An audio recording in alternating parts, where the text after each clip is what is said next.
여러분 혹시 살면서 하나님께 실망하신 적 있으십니까?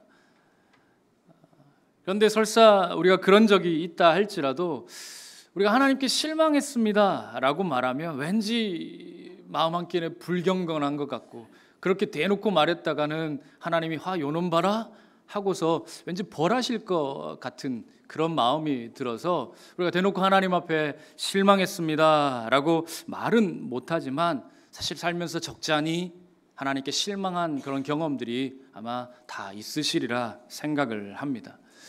뛰어난 영성가이자 기독교 작가로 잘 알려진 유진 필립 얀시라는 분이 계신데요, 그분은 자신의 책에서 이렇게 말하고 있습니다. 하나님께 실망하지 않은 사람은 오직 불신자뿐이다.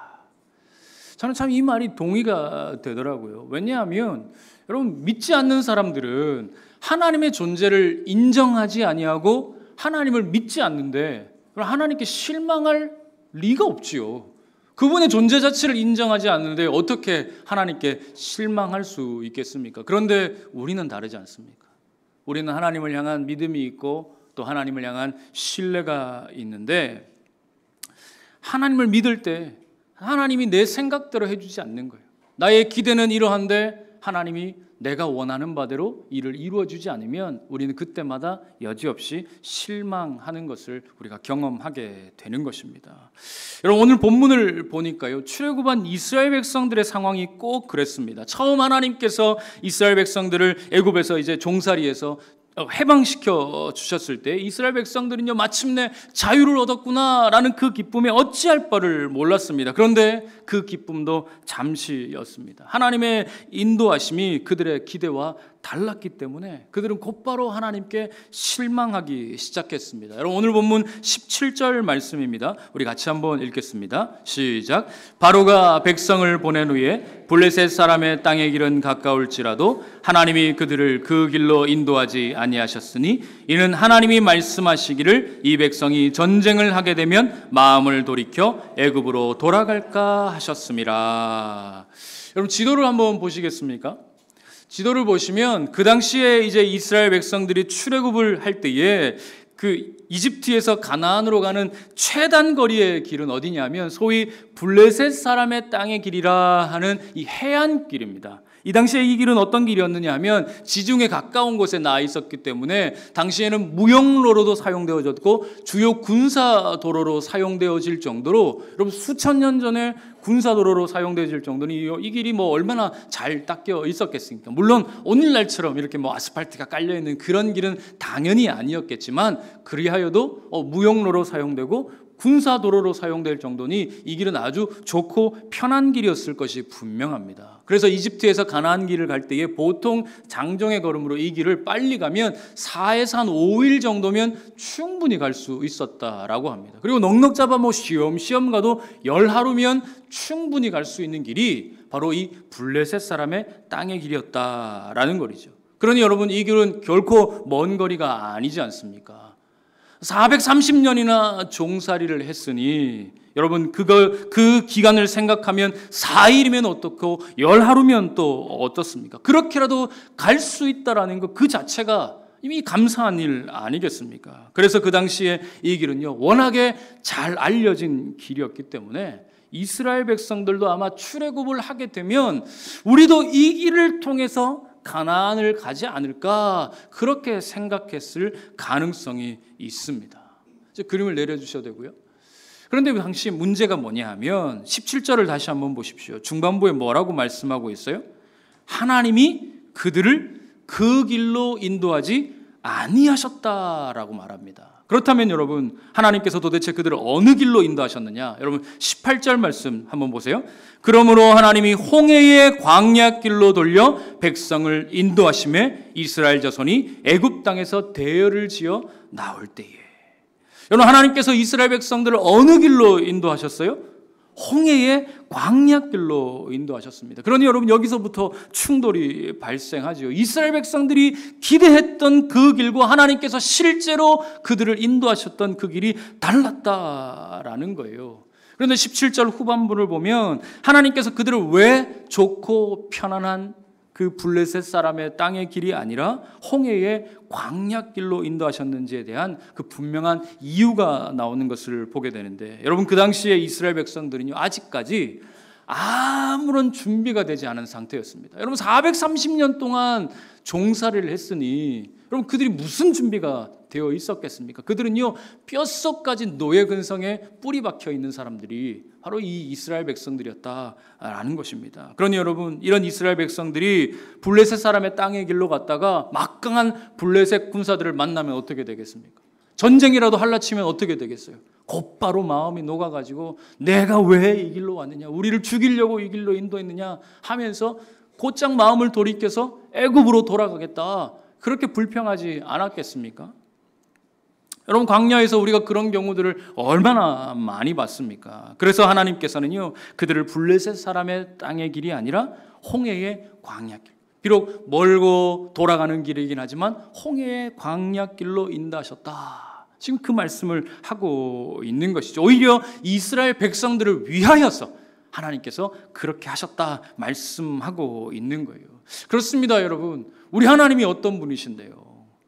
우리 하나님께서는 모든 것을 다 아시는 분이시기 때문에 당연히 이 모든 것을 그 이스라엘 백성들을 위하여서 하셨을 것이 분명합니다. 그런데 그렇다고 한다면, 모든 것이 다 그들을 위해서였다라고 한다면, 여러분 블레셋 사람의 땅의 길이 아니라 일부러 먼 길로 돌아가게끔 홍해의 광야길로 인도하셨다라고 한다면, 적어도 여러분 하나님이 인도하신 길이니까,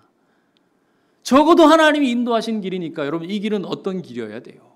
블레셋 사람의 땅의 길에 비해서 조금 더 쾌적하고 조금 더 안전하고 고통이나 전쟁이나 아무 근심이 없는, 우리 마치 찬송가 가사처럼 내 평생에 가는 길 순탄하여 늘 잔잔한 강 같든지 이래야 되지 않습니까? 그렇지 않나요? 하나님이 인도하신 길이니 적어도 이런 길이 분명해야 한다라는 거예요. 그런데 오늘 본문에 이어지는 이 14장 말씀에 가게 되면 이스라엘 백성들이 이 홍해의 광야길을 시작하자마자 거기서 완전히 마음이 무너지는 한 사건을 만나게 됩니다. 여러분 출애굽기 14장 10절에서 12절 말씀입니다. 제가 읽겠습니다. 바로가 가까이 올 때에 이스라엘 자손이 눈을 들어본즉 애굽 사람들이 자기들 뒤에 이른지라. 이스라엘 자손이 심히 두려워하여 여호와께 부르짖고 그들이 또 모세에게 이르되 애굽에 매장지가 없어서 당신이 우리를 이끌어내어 이 광야에서 죽게 하느냐? 어찌하여 당신이 우리를 애굽에서 이끌어내어 우리에게 이같이 하느냐? 우리가 애굽에서 당신에게 이른 말이 이것이 아니냐? 이르기를 우리를 내버려두라. 우리가 애굽 사람을 섬길 것이라 하지 아니하더냐? 애굽 사람을 섬기는 것이 광야에서 죽는 것보다 낫겠노라. 여러분 지금 이게 어떤 상황인가 하면 말이죠, 애굽의 바로가요 이 10가지 재앙 중에 마지막 재앙이었던 이 장자의 죽음을 경험하고 나서 정신을 잃어버렸어요. 자기 아들도 죽고 온 백성들의 그 애굽 땅에 지금 곡소리가 다 나니까 애굽의 바로 왕이요 정신을 잃어버린 거예요. 그래서 정신없는 와중에 이스라엘 백성들을 그냥 다 나가라 이렇게 하고서 내보내놓고 나니까, 며칠 지나고 나니까 정신이 바짝 드는 것이죠. 야, 이거 내가 뭔가 잘못했구나.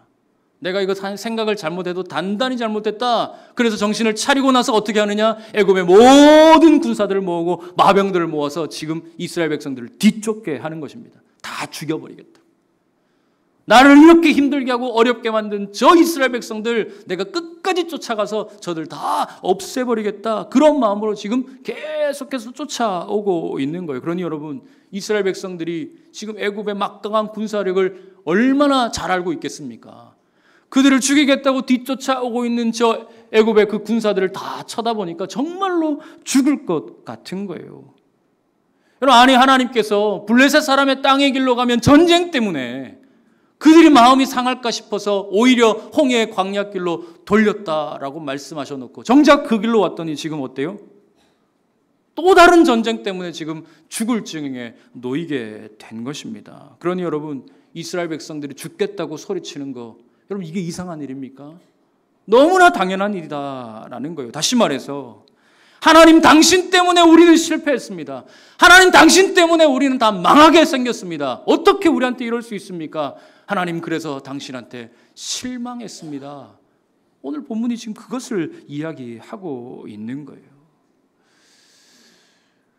그런데 여러분 그러고 보면 오늘 우리가 살아가는 삶의 현실도 여러분 마찬가지 아닙니까? 기도하면 하나님께서 응답하시겠다 그렇게 말씀하셔서 그것 믿고요 날마다 하나님 앞에 간절하게 기도하는 거예요. 얼마나 간절하게 기도하는지 몰라요. 그런데 어찌된 일인지 하나님이 아무런 응답이 없습니다. 도대체 언제까지 침묵하시나? 이 시간이 길어지면 길어질수록 그러지 말아야지 생각하고 다짐하지만 날이 갈수록 우리 마음 가운데 하나님을 향한 실망감이 점점 커져가는 것입니다. 오늘도 하나님께서 이끄시는 대로 성실하게 내 주어진 삶을 최선을 다하며 살리라. 그렇게 오늘도 최선을 다하고 살고 있는데 어느 날 병원에 갔더니 덜컥 암이랍니다. 그래도 믿음을 포기하지 아니하고 하나님 앞에 열심히 간구하며 치료에 최선을 다하는 거예요. 이제는 좀 낫나 싶었는데 웬걸요? 또다시 병이 찾아와요. 암이 이제는 여기저기 한두 군데가 아니라 온몸에 퍼져서 더 이상 돈 쓸 수 없는 지경이 되고 맙니다. 여러분 그러면 어떻게 되겠습니까? 마음이 무너지는 것이죠. 여지없이 하나님 앞에 실망할 수밖에 없는 것입니다. 학교나 직장, 이사, 결혼과 같은 인생의 중요한 선택의 순간에 여러분 우리는 하나님 앞에 기도하면서 선택하잖아요. 하나님 이 일을 통하여 하나님 우리에게 복 주시옵소서 믿음으로 이 길 걸어가겠습니다. 그렇게 인도해 주심을 생각하면서 하나님 앞에 이 모든 걸 내어 맡기고 나아가는데 정작 기도하며 믿음으로 선택했던 그 선택의 결과들이 최종적으로는 우리에게 큰 불행으로 다가오는 것 여러분 우리는 살면서 얼마나 많이 경험합니까?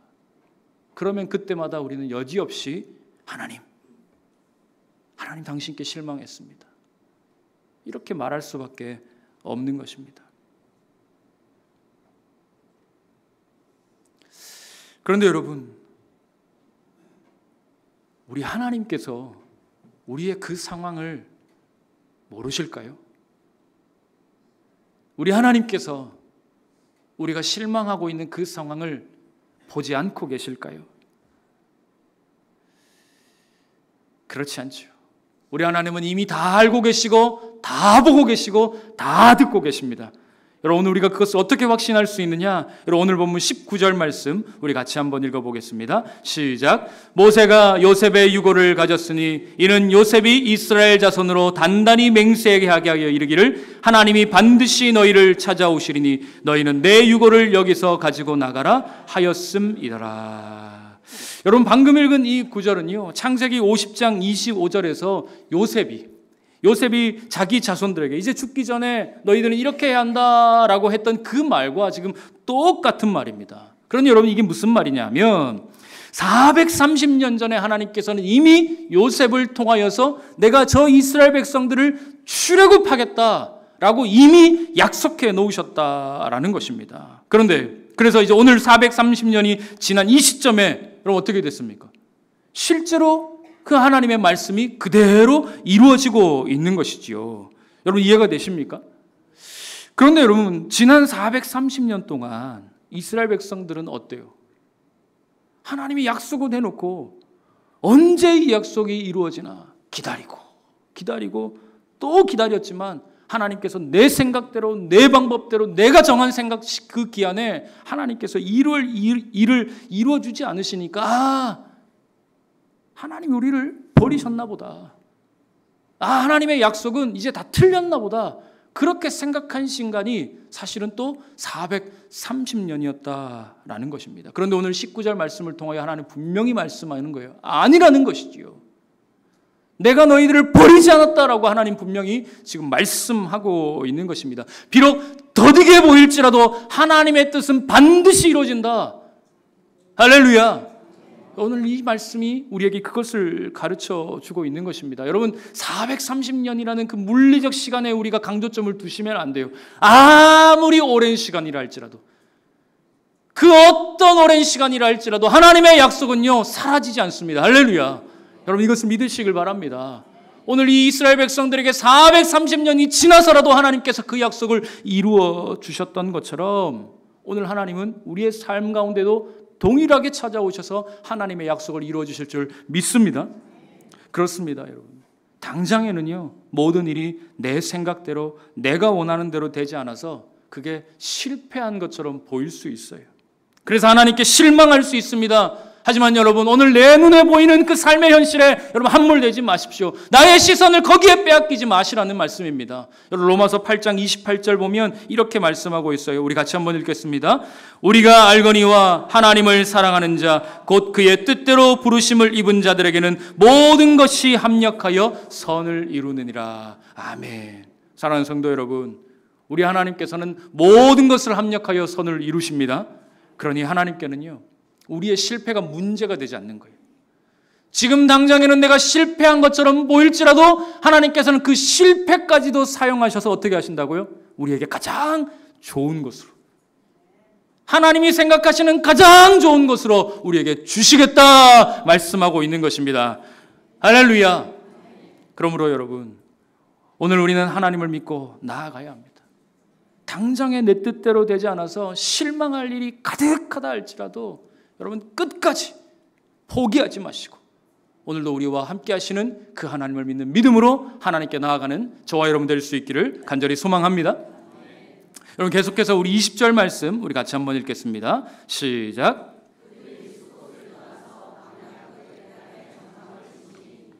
여러분 다시 한번 지도를 보시죠.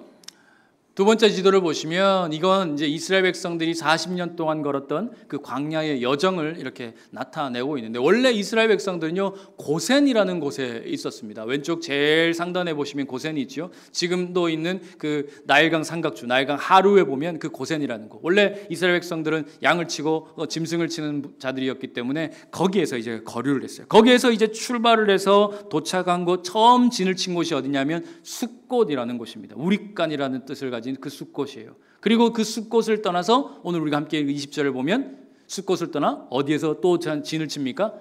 에담. 이 숫곳, 이 에담, 광야 끝 에담에다가 장막을 치는 거예요. 그런데 여기서 말하는 이 광야 끝이라는 것은 이제 광야가 끝났구나 이런 의미가 아니라 백성들, 이스라엘 백성들의 입장에서 보면 이건 광야의 초입에 해당하는 거죠. 이제부터 광야의 본격적인 이 광야 생활을 시작한다. 하나님의 말씀대로 이제 하나님께서 그들의 하나님의 인도하심을 따라 홍해의 광야길로 이제 막 들어서게 되었다라고 이 본문이 이야기하고 있는 거예요. 그런데 여러분, 광야, 이제 막 이들이 여정을 시작한 이 광야라는 곳, 여러분 이곳이 어떤 곳입니까? 민수기 20장 5절을 보면 이 광야를 아주 잘 소개하고 있는데 우리 또 같이 한번 읽어볼까요? 시작. 너희가 어찌하여 우리를 애굽에서 나오게 하여 이 나쁜 곳으로 인도하였느냐? 이곳에는 파종할 것이 없고 무화과도 없고 포도도 없고 석류도 없고 마실 물도 없도다. 여러분, 광야가 어떤 곳입니까? 파종할 곳이 없고 씨를 뿌릴 수도 없고 무화과도 없고 포도도 없고 석류도 없고 마실 물도 없는 것. 다시 말해서 없고 아무것도 없는 것. 그래서 도저히 사람이 살아갈 수 없는 것. 여러분 20장 5절에서 제일 처음에 광야를 뭐라고 대본에 이야기합니까? 나쁜 곳이다. 여기는 나쁜 곳이라는 거예요. 절대로 사람이 살아갈 수 없는 그런 나쁜 장소가 바로 광야다라는 것입니다. 그러니 여러분 더 이해가 안 되지 않습니까? 왜 하필 하나님께서는 좋은 길, 그 편안한 길, 괜찮은 길 냅두고 하필 홍해의 광야길로, 하나님이 인도하셨으면 좋고 편안한 길, 더 나은 길이었어야 함이 분명함에도 불구하고 오히려 이렇게 없고 아무것도 없는 곳, 그 광야로 이 이스라엘 백성들을 인도하셨는가? 여러분 도대체 우리는 이해할 수 없는 것입니다. 그런데 여러분 이 이스라엘 백성들의 이 역사에서요 유일하게 그들이 오로지 하나님만 의지해서 살아갈 수밖에 없었던 시절이 있었습니다. 한순간이라도 하나님께서 지키지 아니하시고 보호하지 않으면 절대로 살아갈 수 없었던 그 시절, 여러분 그때가 언제였을까요? 그렇죠. 광야 시절이었습니다. 바로 그들이 광야를 걸어가던 그 시절이 바로 하나님의 도움 없이는 살아갈 수 없었던 그 시절이었다라는 거예요. 그래서 여러분 하나님께서는요 바로 그런 이유 때문에 이스라엘 백성들을 블레셋 사람의 길이 아니라 홍해의 광야길로 인도하셨습니다. 여러분 예레미야 2장 2절을 보면요 이러한 광야를 아주 흥미롭게 우리에게 표현해 주고 있어요. 광야는 어떤 곳이냐? 마치 젊은이들이 신실하고 애절한 사랑과 같은 그런 사랑, 그런 뜨거운 사랑이 있는 곳, 하나님과 이스라엘 백성들 사이에 그 뜨거운 사랑이 존재하는 곳이 바로 광야다 이렇게 말합니다. 또 한편은 어떻게 표현하고 있느냐? 신혼의 뜨거운 사랑, 그 열렬한 사랑이 있는 곳이 바로 광야다. 하나님과 이스라엘 백성들 사이에 그런 사랑이 있었던 것이 바로 광야다라고 말하고 있어요. 그래서 여러분 제가 이 송구영신 예배 때 이 본문으로 이 부분에 대해서 이제 설명을 하면서 여러분께 그런 질문을 드렸죠. 신혼은 언제까지냐? 여러분 신혼은 언제까지일까요? 나름의 기준이 있으시겠지만 그때도 제가 그런 말씀을 드렸어요. 신혼은 기간의 문제가 아니다.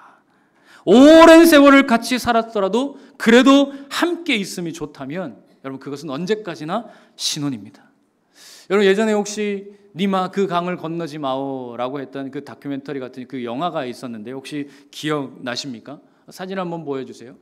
여기 보시면 여기에서 이제 89세의 소녀 감성을 가지신 그 강계열 할머니와 98세의 로맨티스트 조병만 할아버지가 이제 주인공으로 나오는데 여러분 이분들이요 이 영화를 찍을 당시 그때 당시 기준으로 이분들이 자그마치 76년을 함께 살아오셨다라고 합니다. 그런데 여러분 이분들이요 76년이나 그 오랜 세월을 함께 살아오셨지만 어딜 가든지 멀리 이렇게 길을 갈 때면 꼭 고운 한복으로 커플룩을 맞춰 입으시고 이렇게 손을 꼭 맞잡고 이렇게 그 길을 꼭 걸어가셨다라는 거예요. 그리고 영화를 보면 할아버지가 들에 있는 풀을 그 꽃을 꺾어다가 할머니한테 이렇게 주는 그런 장면들을 우리가 볼 수 있는 것이죠. 저는 그래서 이분들을 보면서 야 이분들이야말로 뜨거운 신혼이다.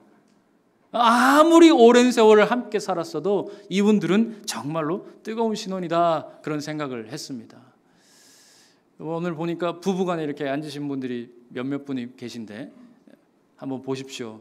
옆에 한번 부인을 보시고 남편을 보시면서 여러분 그 가정에 뜨거운 사랑이 다시 샘솟아나기를 축원합니다. 정작 부부들은 아멘을 안 하시고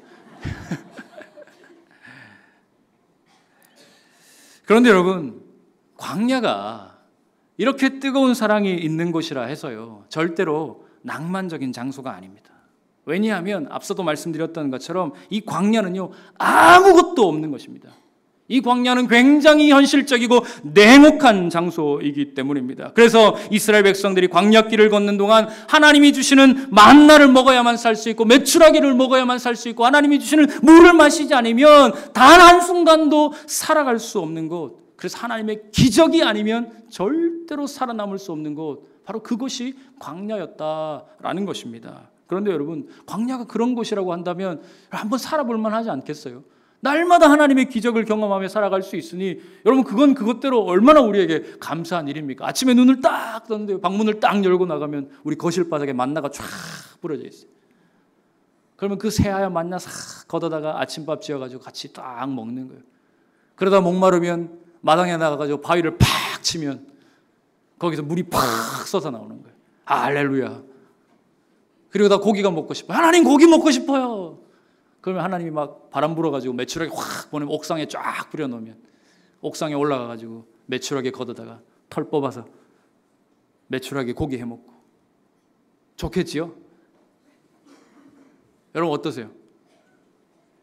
하나님의 기적이 물론 있으면 너무너무 감사합니다. 그런데 그 기적이 필요하다라는 것은요 뭐냐면 그만큼 우리의 상황이 급박하다라는 거예요. 너무너무 어렵고 힘든 상황일 수밖에 없다라는 것을 의미하는 것입니다. 여러분 광야는요 절대로 그렇게 만만한 장소가 아닙니다. 여러분 예나 지금이나 하나님께서 저에게 바꾸지 않는 삶의 원칙이 한 가지가 있습니다. 그게 뭐냐면 절대로 넉넉하게는 주지 않는다라는 거예요. 제가 지금까지 살아오면서 하나님께서 이 원칙을 아직도 바꾸지 않고 계시고 앞으로도 아마 바꾸시지 않을 가능성이 굉장히 큰데요. 제가 이제 신학교 2학년 때 아내와 결혼을 해서 이제 천호동에 있는 9평짜리 그 반지하에서 이제 신혼 살림을 시작을 했습니다. 저는 나름대로 행복하게 살았다라고 생각하는데 저희 아내는 절대로 돌아가고 싶지 않은 시절이라고 이제 그렇게 이야기를 하더라고요. 비록 저는 뭐 나름 궁핍하긴 했지만 그래도 참 행복하게 뜨거운 사랑의 그 신혼을 보냈던 그 장소가 이제 바로 거기였는데 하루는요. 그때는 제가 여름이었는데 한 번은 여름 사역도 갔다 오고 이제 비전 트립도 갔다 오고 해서 생활비가 똑 떨어진 거예요. 정말 은행의 잔고가 0원이었고 집에 뭐 동전 하나 남아있지 않는 그런 상황이었어요. 이제 사례비를 다시 받으려면 한 2주가 남아 있었기 때문에 2주 동안 버티려면 두 사람이 적어도 2주 동안 버티려면 최소한 5만 원은 있어야 되겠더라고요. 그때 물가를 생각하면 두 사람이 그 정도면 그래도 한 2주는 버틸 수 있겠다 싶은 생각이 들었어요. 그런데 이 5만 원이 없잖아요. 신용카드 쓰면 되지. 배부른 소리 하지 마십시오. 돈도 없는데 무슨 신용카드입니까? 신학생한테 그리고 그 당시에는요 신용카드 만들어 주지도 않았어요. 그러니 뭐 이게 방법이 없는 겁니다. 그래 어떻게 하겠어요? 기도하는 거죠. 하나님 어떡합니까? 5만 원은 있어야 되는데 이거 방법이 없습니다. 하나님 도와주십시오. 어떻게 합니까? 그때 기도를 하는데 마음속으로 막 이런 생각이 떠올라요. 겨울 외투를 봐라.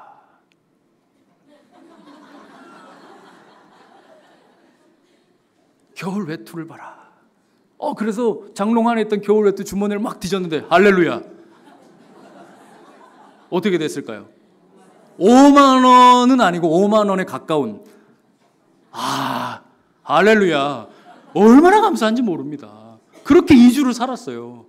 그 뒤로 비슷한 일들이 몇 번 있었는데 그때마다 얼마나 하나님께서 기적을 베풀어 주시는지 참 감사했습니다. 그런데 그런 순간이 찾아올 때마다 하나님 앞에 제가 어떻게 또 마음이 들어오느냐 하면 하나님 기왕 주실 거 5만 원 말고 10만 원 주시면 안 됩니까? 아니 10만 원 말고 한 100만 원 주시면 안 됩니까? 이렇게 좀 쪼달리게 하지 말고 마음껏 편안하게 좀 이 기간 좀 살아갈 수 있도록 하나님 그렇게 해주시면 안 됩니까? 하는 그런 생각이 이렇게 드는 것입니다. 그런데 여러분 하나님께서는 앞으로도 저한테 절대로 그렇게 해주시지 않을 것 같아요. 왜냐하면 저에게 있어서 철저하게 하나님만 의지하게 만드는 광야가 바로 그런 것이기 때문입니다. 그런데 싫지요. 절대로 그 길로 다시 들어가고 싶지 않습니다. 할 수만 있다면 저는 지금도 이 광야를 벗어나고 싶습니다. 그런데 우리 하나님은 어김없이 오늘도 우리를 이 광야로 인도하십니다. 왜일까요? 바로 거기에 있어야 하나님과의 이 뜨거운 사랑을 놓지 않기 때문입니다. 그러므로 여러분, 오늘 이 자리에 우리 참석하신 성도님들 중에 혹시 광야의 시간을 보내고 계신 분들이 계십니까? 그렇다면 굳이 이 광야를 벗어나려고 너무 애쓰지 마십시오. 당연히 고통스러울 거예요. 너무너무 힘든 거 저도 압니다. 저도 겪어봤으니까. 아니 지금도 겪고 있으니까 이 광야가 얼마나 힘든지 저도 너무 잘 알고 있습니다. 하지만 오늘 우리에게 주어진 이 광야의 길을 묵묵히 걸어가다 보면 여러분 언젠가 깨닫게 될 날이 올 것입니다. 하나님께서 나를 사랑하시니 이 광야를 걸어도 이렇게 행복할 수 있구나. 비록 광야라 할지라도 이렇게 좋을 수 있구나 하는 것을 우리는 발견하게 될 것입니다. 여러분 우리가 그것을 어떻게 확신할 수 있느냐? 오늘 본문 21절, 22절 말씀 우리 같이 한번 읽겠습니다. 시작. 여호와께서 그들 앞에서 가시며 낮에는 구름 기둥으로 그들의 길을 인도하시고 밤에는 불 기둥을 그들에게 비추사 낮이나 밤이나 진행하게 하시니 낮에는 구름 기둥 밤에는 불 기둥이 백성 앞에서 떠나지 아니하니라. 그렇습니다. 성도 여러분, 오늘 하나님께서 광야를 걸어가는 이스라엘 백성들에게 구름 기둥과 불 기둥으로 함께 하셨습니다. 언제나 그렇게 함께 하셨습니다. 그러므로 여러분 오늘 우리의 삶도 하나님께서 이렇게 함께 하시겠다 약속하고 계십니다. 비록 우리가 광야의 길을 걸어간다 할지라도 여러분, 그곳에 우리는 홀로 있지 않습니다. 하나님께서 구름 기둥이 되시고 불 기둥이 되어주셔서 오늘도 이 길을 함께 걸어가시겠다 말씀하십니다. 사랑하는 성도 여러분, 이것을 믿으시길 바랍니다. 이제 말씀을 맺겠습니다. 여러분, 하나님이 함께 하시는 한 오늘 우리가 걸어가는 이 광야는요, 실패한 인생이 아닙니다.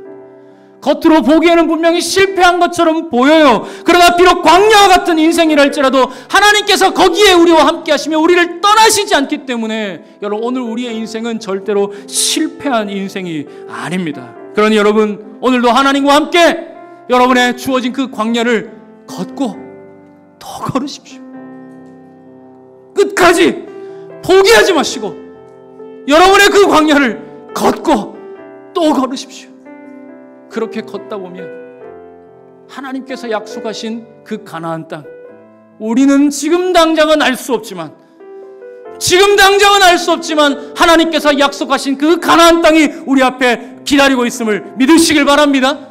그렇게 그 믿음 가지고 오늘도 힘껏 하나님의 주어진 이 길을, 이 광야길을 오늘도 걸어가는 저와 여러분 될 수 있기를 주님의 이름으로 간절히 축원합니다.